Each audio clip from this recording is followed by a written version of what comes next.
Good morning, ladies and gentlemen, and welcome in to the NFL Recap Show Wild Card Edition here on the Sports Insanity Network YouTube page. You got the old ops guy, you got the pun master with you.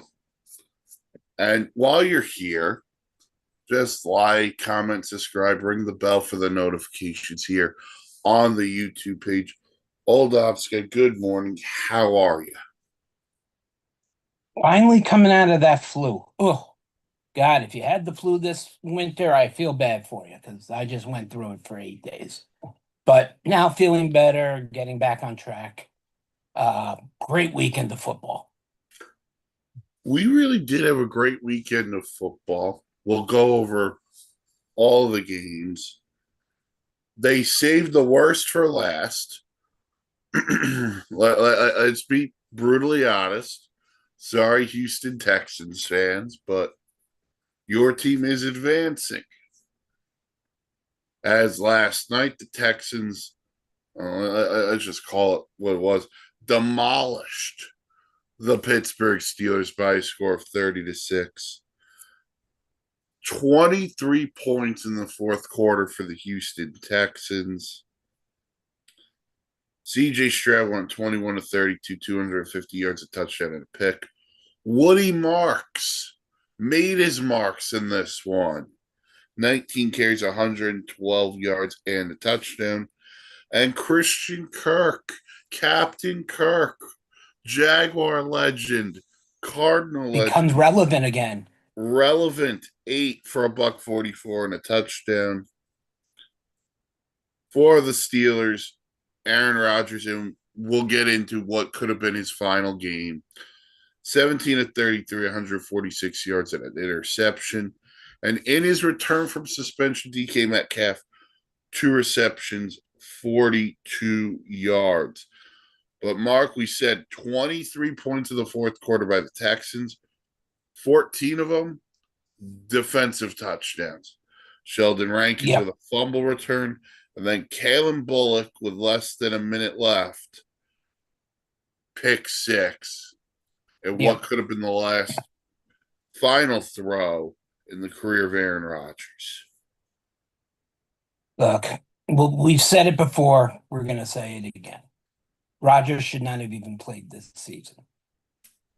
This doesn't do anything for his legacy. He didn't go to the Super Bowl. Yeah, he took the Pittsburgh Steelers to the playoffs, but look at the division that was there. It's not like they had to really accomplish much to get into the playoffs. They just had to, make it there. That being said, this Houston team is just very good. Aaron Rodgers had no time to throw last night, hence why DK Metcalf only had 2 receptions for 42 yards. He was constantly rushed. You see, he could not get out of the pocket comfortably.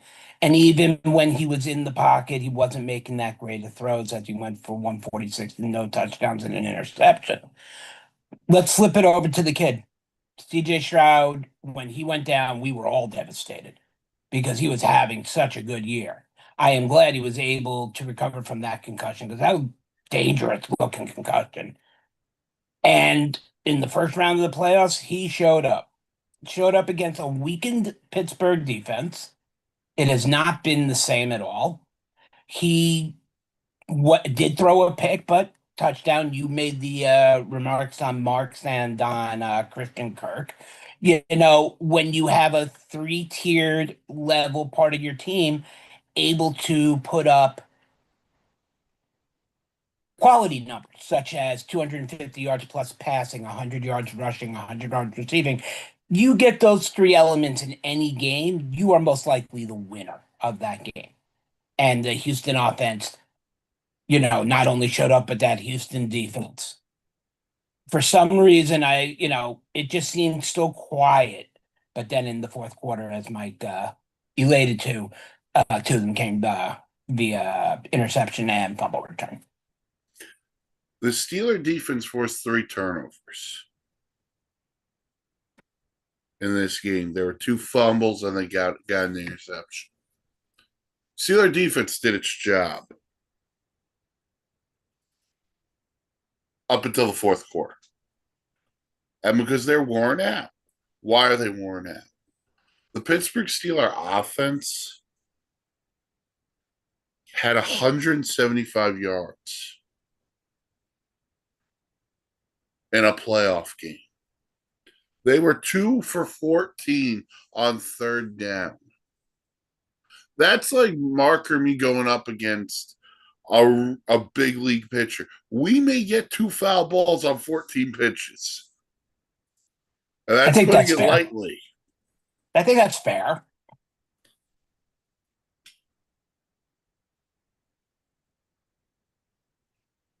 Here's the thing about Pittsburgh, and then I'll get into the Texans. The Pittsburgh Steelers for years have been trying to put this Band-Aid on the quarterback position. They drafted Kenny Pickett because he was the Pitt kid and it wasn't going to work. Then they tried the Russell Wilson experiment last year. That blew up in their face. This year they tried it with 41-year-old Aaron Rodgers. Now I'm going to comp Rodgers to doing this to somebody else who tried to do something similar. When Tom Brady went to Tampa Bay, you know what he had? He had Mike Evans, future Hall of Famer. He had prime Chris Godwin.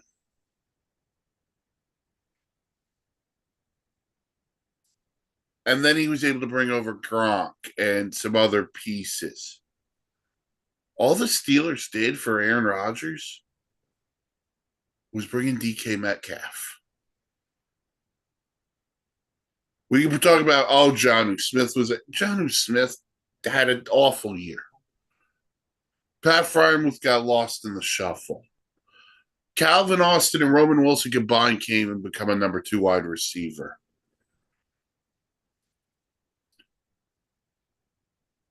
The Steelers, you brought up winning the division. Let's look at the division for a second. Let's look at it. Well, Joe Burrow missed more than half the year. And the Bengal defense couldn't stop you or me. The Ravens missed Lamar for 5 or 6 games. If Lamar's healthy all year, I think the Ravens win the division. And the Browns are the Browns. Oh, wait. The Browns beat the Steelers, which should their standards.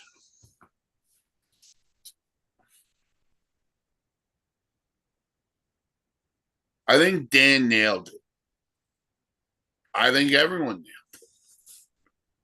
The Steelers for the last, no.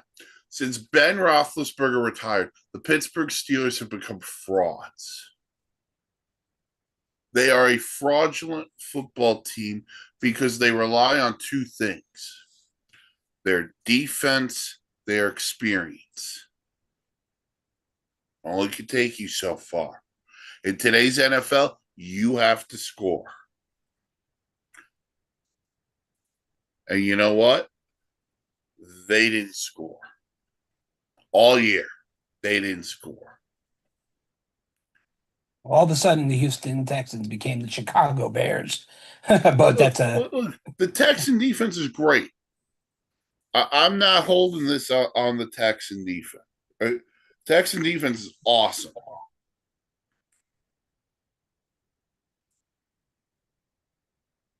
My problem is this. Whether you're Mike Tomlin, whether you're Aaron Rodgers, whether you're somebody else, the Pittsburgh Steelers need to start a rebuild.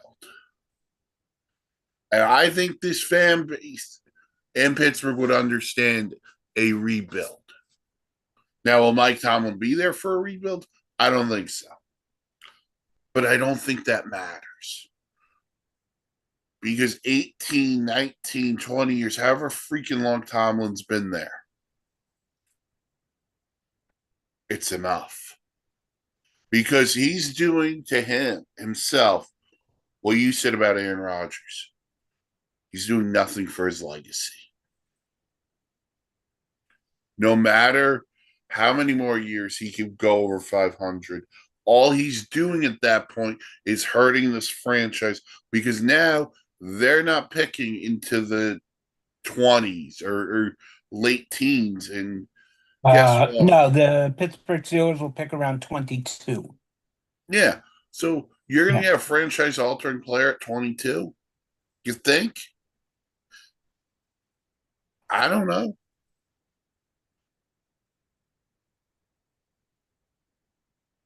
I just think what the Steelers have done recently, that they miraculously make the playoffs and then they play in the most unwatchable playoff game there is. So, but you know what? Full credit to the Texans. They're on a roll. They've won what, 10 in a row now since Yep. they started the And year 0 and 3. and they are the biggest threat to I don't want to say Buffalo or New England right now. They are the biggest threat in the AFC really to go to the Super Bowl with this team that is running on all cylinders. Mm-hmm. This team has become the favorite to go to the Super Bowl. And you want to know what? I think it could happen.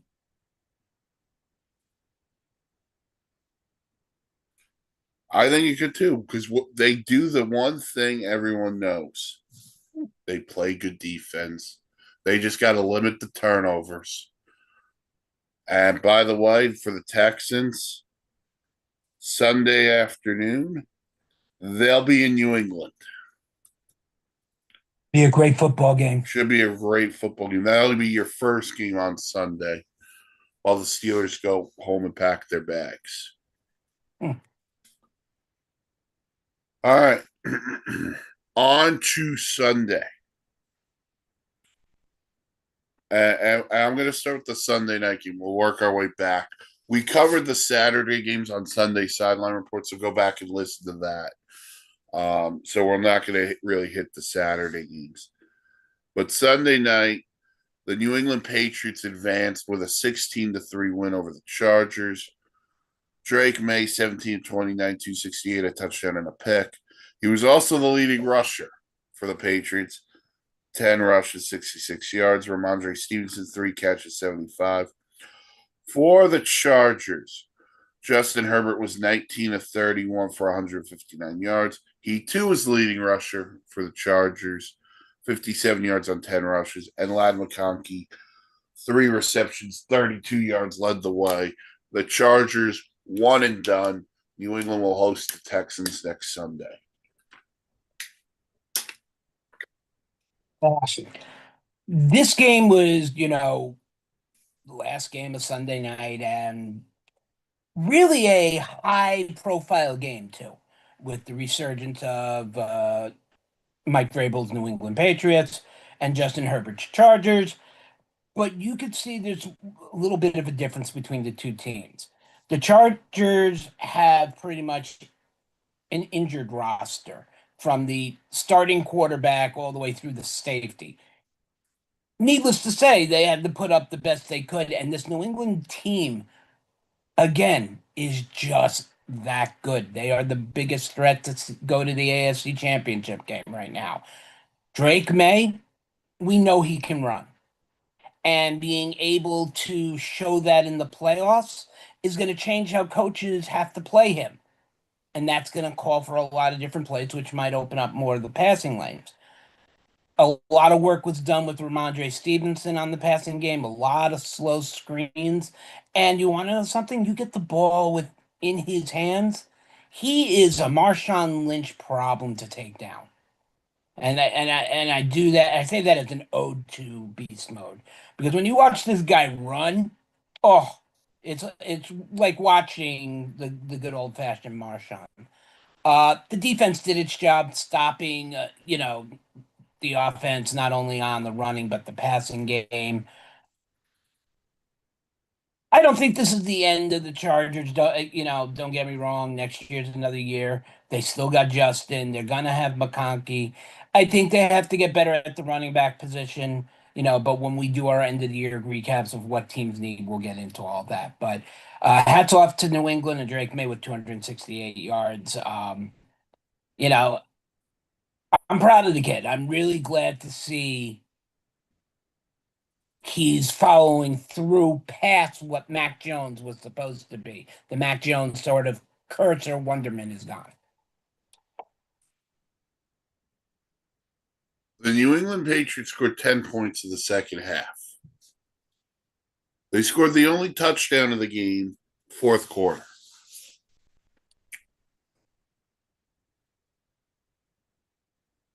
And all I hear from people is crickets.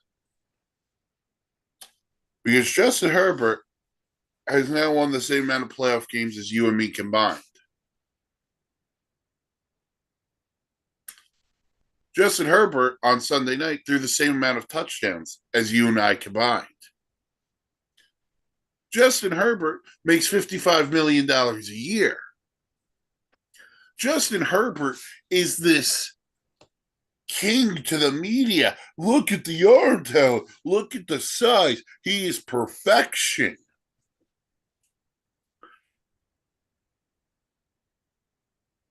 Justin Herbert, at this moment in time, is the most overrated quarterback in the National Football League.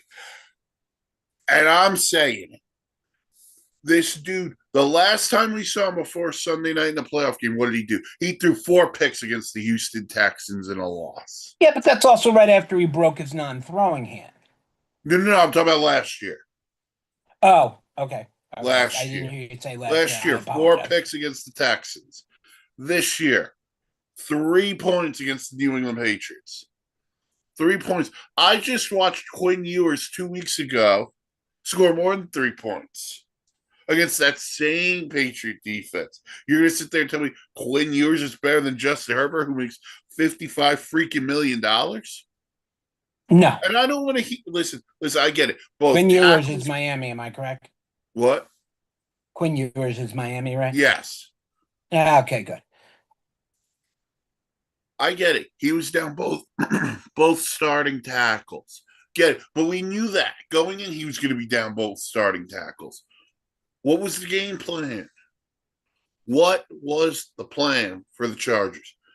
And Mark, you said something that I think is interesting. You said they'll be back. I don't know they'll be back. Guess what?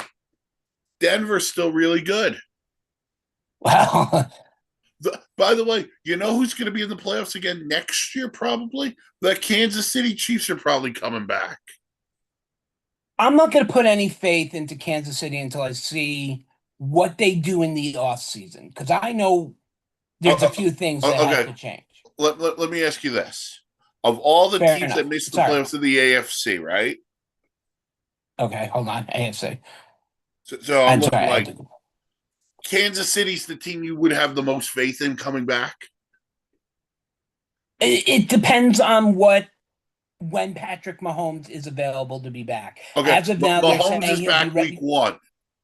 They said right now he's scheduled to come back for OTAs, so that means, in all likeliness, he's going to be there week 1. Yeah, so He has the right offense. The offense is there, but I don't know. I don't know if it's the distractions from the Ray Rice situation, which has now taken a much more dangerous turn now that he's been picked up again. Um, Hollywood Brown, I don't think has anywhere near performed of what he's capable of. And I don't know if that's because he's lost in the mix there and whatnot. There's a lot of receivers there. Juju Smith-Schuster, he's a no, good no, no, receiver. no. He does. They can say later to Juju. I'm saying he doesn't Yeah. need to be there. Mahomes doesn't need 5 receivers in every lineup. He needs one. I'm going to do this because this is how it was. He needs a Tyreek Hill. He needs his number 1 back. A guy who can not only get behind the defense, but can make those sharp turn and great cuts. If anybody did that well, it was Tyreek. He needs a new tight end. No offense to Kelsey. You've had a great career. All you are is a distraction now. You're no longer, oh, well, he's dropping the ball because he's getting, no, he's dropping the ball because he's thinking too much about Taylor. He's becoming a joke because of it. All right. Step We, we away. we went off base here. My point was Denver and Yeah. Kansas City are both really good. Then let's Yeah. Sorry. look at the North. Well, if Joe Burrow's healthy for a full year, Cincinnati could be back. Baltimore, I expect Baltimore to be back based on the talent they've got. The AFC South stinks. And then in the Mhm. East, are the Jets or Dolphins going to do anything that makes them special? I don't know. What I'm saying is the AFC is so loaded, I can't guarantee the Chargers a playoff spot next year. I don't know if I use the word guarantee, but I say they'll be there. See what happens. But once again, on a big stage, that we got nothing out of the $55 million quarterback. That's Mm. my problem. He got outplayed by a guy playing in his first playoff game. And again, no disrespect to Drake May. Drake May played fine. But here's the other problem I have with the Chargers. I just told you Lad McConkey was the leading receiver, 3 for 30 yards. Correct. You brought up Quentin Johnston on Sunday, who had the great Where start. was he? Right. He fell off. Keenan Allen is older. I'm not expecting. They don't have an alpha dog receiver. And that sounds like I'm making an excuse for Herbert, and I'm not. Because I think Justin Herbert needed to be better. But at the same time, he's paid to make certain guys look better, if that Correct. makes sense. Great job by the New England defense on Sunday night. Great job by Drake May. Stevenson had some big plays for them. Hunter Henry with the touchdown. Yeah. New England is going to be a rocking joint again. And it's really unfortunate because no one took advantage of when they were down. So the Patriots, they'll host the Texans. On to the game that probably made Mark the happiest on Sunday, as his San Francisco 49ers defeated Bill Murphy's beloved Philadelphia Eagles by a score of 23-19. Brock Purdy, 18-31, 262, 2 touchdowns, 2 interceptions. Christian McCaffrey had 48 yards rushing, but he did have 2 receiving touchdowns, one of which from one Jawan Jennings, if you remember that Yeah, it was a play. nice trick play. Yeah. Demarcus Robinson went for 111 yards on 6 catches and a touchdown. For the Eagles, Jalen Hurts threw for 168 yards and a touchdown. Saquon went for over 100, and Devontae Smith had 8 catches for 70 yards. Before we get into the game, though, thoughts and prayers out to George Kittle, who tore his Achilles during this game. What a shame. By the way, when is it going to end for the Niners, all of these injuries? Like, now we're to the playoffs and they're still getting killed. And now you've lost Kittle to at least week 1 of next year.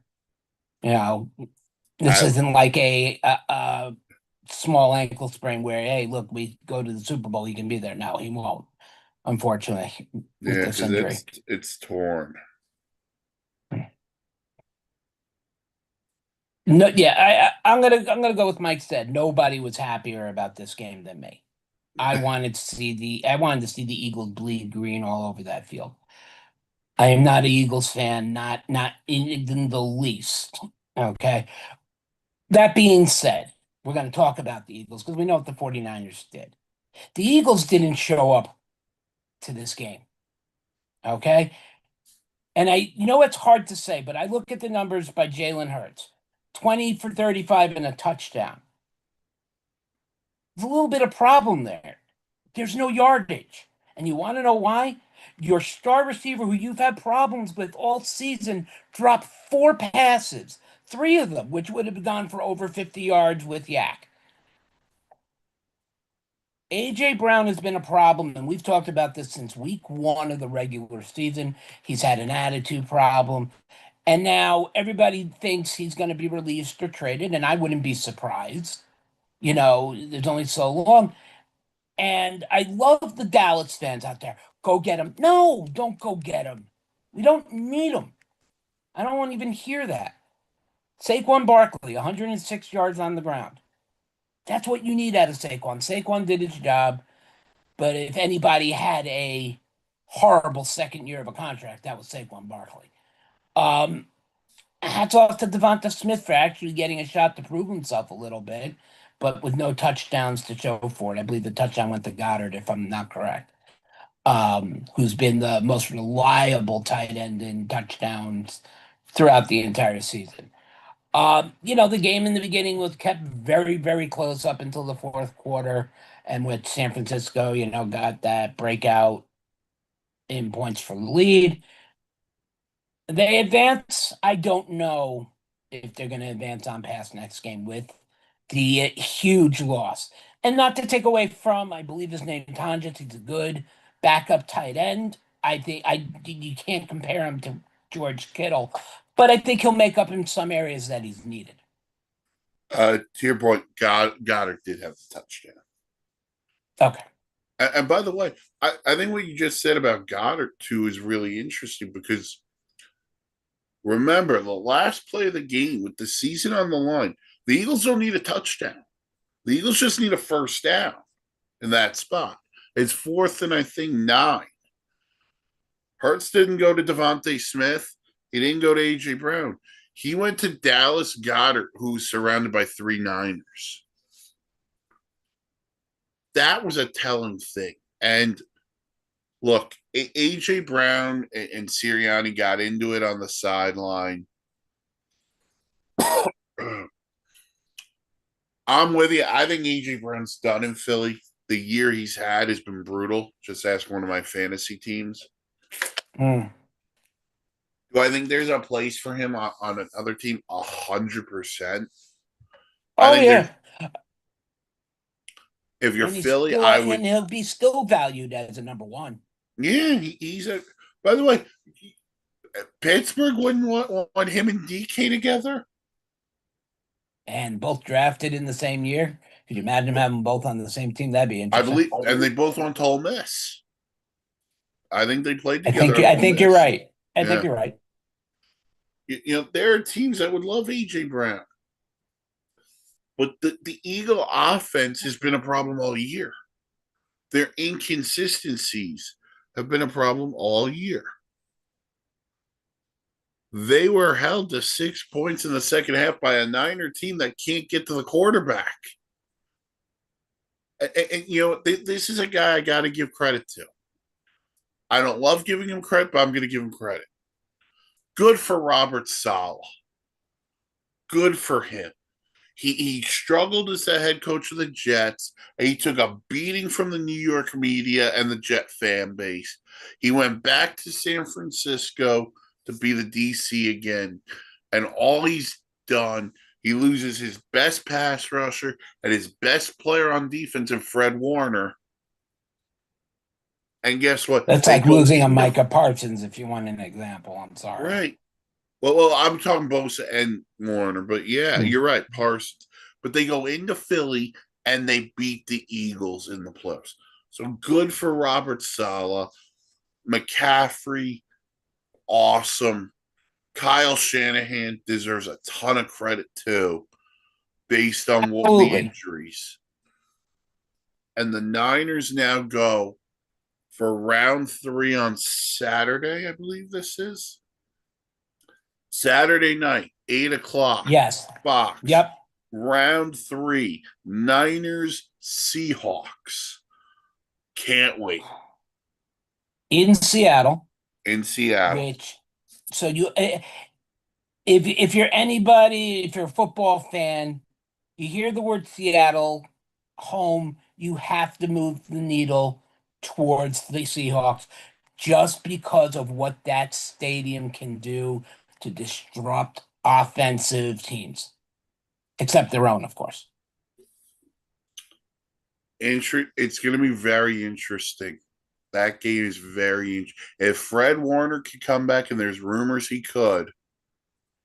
They're talking about it. There's Hmm. been no real indication, but it has been mentioned that he could be ready. Uh, I mean, man, they set up wild card week or divisional weekend very well. All right. Well, news out of from Adam Schefter. Uh-oh. Panthers general manager Dan Morgan said today the Panthers plan to pick up the fifth-year option on Bryce Young. Absolutely deserves it. Yeah. So Absolutely. After the way he played this season, yeah, yeah, get him you give him more. that Just fifth get him year. more weapons. Let's roll. As I said, for him, and we're moving away from it very quickly. For him, they need running back situation changed. And they need more receivers. Yeah. Lions got to be better. And the last game from Sunday, so the Bills beat the Jaguars by a score of 27-24. First Bills road playoff win, I think, since 93 was what I heard. That's possible. I'm not sure on that. Uh, Josh Allen, 28 of 35, 273 passing touchdown. He also had at least one rushing touchdown. Two Yes. two rushing touchdowns. James Cook, 15 carries, 46 yards. Khalil Shakir, 82 receiving yards on 12 catches. How you get 12 catches in a game and don't go for 100 is beyond me. Trevor Lawrence, 18 of 30, 207, 3 touchdowns, 2 picks. Travis Etienne, 67 yards rushing on 10 carries. Parker Washington, 7 receptions, 107 yards, and a touchdown for the Beautiful Jags, who end the touchdown throw, season though, by the 13 way. and 4. That was a beautiful pass from Lawrence to Parker Washington in between receivers in the end zone. That was a beautiful pass. And let's be honest, there's one play, if you're a Jaguar fan, you're focused on for the rest of the season. And it's that 4th and 2 inside the 10, and Trevor Lawrence couldn't get the first down. And I want to just pose this as a question. I think we're a little bit of the same mindset of old school. Like, I'd like to take the points early in the game. Right. You lose the game by 3. If you kick the field goal there, you're going to overtime. And we see it all throughout the season. More towards the end of the season where coaches are willing to go for it on 4th and 2 down by the end zone because you look at it one, two ways. Yeah, you might not get the 3 points you should, but you're pinning the other team back, against the end zone, so you're going to get a chance to hopefully stop them and get the ball back in with good field position. If I was going to trust anyone to get that ball over the line, it would not have been Trevor Lawrence. I'm sorry. I like Lawrence, and I'm going to still say I like Trevor Lawrence. I think he is a good quarterback. I just think he gets so much shit for what he can't do, but not enough of the credit for what he can do. I think this game was much closer than I expected it to be. I expected the Bills to win, as we had said on Sunday Sideline, that this is on Josh Allen. Josh Allen has to pull the Superman emblem out, and he's got to do it. And if anybody says he didn't do just that, then they know nothing about football. The way the game ended was the harshest way for a game to end. Is a light tip pass for an interception, and that's it. Let me tell you something. This was a pass that should have been caught. And the problem was he ran through the ball. If he would have just slid down, he would have had the ball. But we don't know what went on after that because we never got to that point. I give the Jags full credit for a lot of things. I thought the Jags had a surprisingly great year. But the one thing I will not give them credit on I wanted the Jags to run the ball more. They ran the ball for 154 yards and almost 7 yards a carry. I want Travis Etienne to get more than 10 carries. Bashal Tootin had 4 carries for 50 yards. Give him some more touches. Your success running the ball mattered if you were the Jags. And I think Trevor played okay. I thought he was really just okay. 3 touchdowns is a good performance. Listen, I'm not going to get on for the end the game pick. That those things happen all the time. First pick I hated, Yes. but I'm going to say this about the Jaguars. That defense shows up.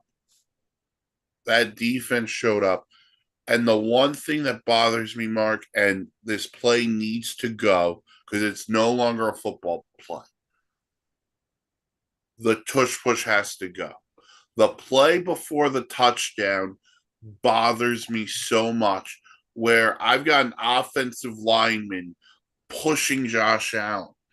For those of you who are Simpsons fans, if you remember the episode, Homer becomes the little kid football coach, and Nelson's the quarterback, and he uses Bart Simpson, and he just holds him up to the blockers and just boom, boom with Bart. That's what it feels like the tush push has become. Whether it's Josh Allen or someone else, it's just like I'm just gonna push, and you're gonna run over people. That's not a play. It's a rugby scrum. That's what it is. And until it's either A, taken out, and by the way, this isn't just my problem with the Bills doing it. I have a massive issue when Philly does it too. I have a massive problem when it's done and the offsides is not called when it should be. Or a false Not offsides, start. false start. I Yeah. apologize. False start is not called when it should be. Also, how is it That's a where I have legal the problem. formation? Look, it's basically you go grab his ass and push, and then you grab his ass and push. That's all. Everybody I'm telling you, grabs ass and here, push. here's what's gonna unfortunately happen though, Mike. It's gonna happen whether it's to a second string or whatever. Next season, some poor quarterback, they're gonna go and do this and gonna have a fracture to the neck and whatnot. And then there's going to be outpour because, oh, this shouldn't be allowed, and then lawsuits and all this, and it's gonna be a mess. As soon as the Super Bowl is over, we make it an illegal play. That's it. Someone's gonna get devastatingly injured. Yeah, listen, someone I talk to often says all the time, they're not going to get rid of it until someone gets seriously hurt. I don't know if you want to wait that long. But the Jags, great season. The Bills go on. They are going to play the Broncos. That is the first game Saturday. So your divisional round line looks like this. Saturday afternoon, 4:30, Bills at the Broncos. Saturday night, Niners, Seahawks. Sunday, remember, we'll be with you for the Sunday sideline report, 10 a.m. right here. Texans, Patriots at 3. Rams, Bears, 6:30. That what it's going to be one of two ways. It's going to be a defensive game and a very low offensive game, or it's going to be all Rams. I think it's going to be weather dependent too. Well, that's another factor, yes. But you know what? You know who's played in the cold because they played a lot in the NFC North? Some guy named Matthew Stafford. Yep. Look, By the way, Caleb Williams go ahead. did nothing short of spectacular. He can do it. We know he can. I just don't need him doing it in one quarter. I need to see consistency because I don't want to be down 20 points and say, "Oh God, can you do it again?" No, the points have to become evenly more spread. And it should be a great weekend of divisional round football as we get down to the Elite Eight of the National Football League. All right, And that'll we're not do it. one of them. Huh? I said, and we're not one of them. We're a better kind of team. That'll do it for this edition of the NFL Recap Show, Wildcard Weekend Edition. Again, Sunday morning, we will have the sideline report, recapping the Saturday games, previewing the Sunday games. We'll probably be back again next Tuesday, recapping everything that goes on. Check And us we will out, have like, Bill comments. and them. Will we have Bill and them for Thursday Night Gridiron? That is a discussion that remains up for grabs. Okay, got it. Like, comment, subscribe here to the YouTube page. Check out the podcast wherever you get your podcasts. Follow us on the socials, Twitter, S Insanity Real, Facebook, the Sports Insanity Network. Mark, do you have anything on the dugout? Yeah, just quickly, we will be recording with our good friend Joe Knapp tonight from Hat Trick Breaks. We will be covering the card that is being shown around Panini, the Shader Sanders Big 12 patch 101 autograph. I was pulled by Joe. We're doing a little appreciation record for him with him tonight. Look for that to be posted during the week. Also, I believe Mike will be joining us so he can explain the Sports Insanity Network's version of the face turn. So they also have a wrestling podcast. So it might be nice to see if we can get our group, their group on a joint podcast. So that's what we have going on with the dugout. Lots of little things moving along. Go to the website, thesportsinsanitynetwork.com for great blogs, vlogs, planes, trains, and automobiles. And as Mark hinted to, there may be a new episode of the Face Turn coming this week. Ooh, ooh. All right, Were you just everybody. at an episode? Huh? You were just at an episode, right? I was at Raw of Yeah. a totally different story. Talk to you about Yeah. it later. Thank you, everyone, for watching, listening. And we'll talk to you all Sunday morning for the side.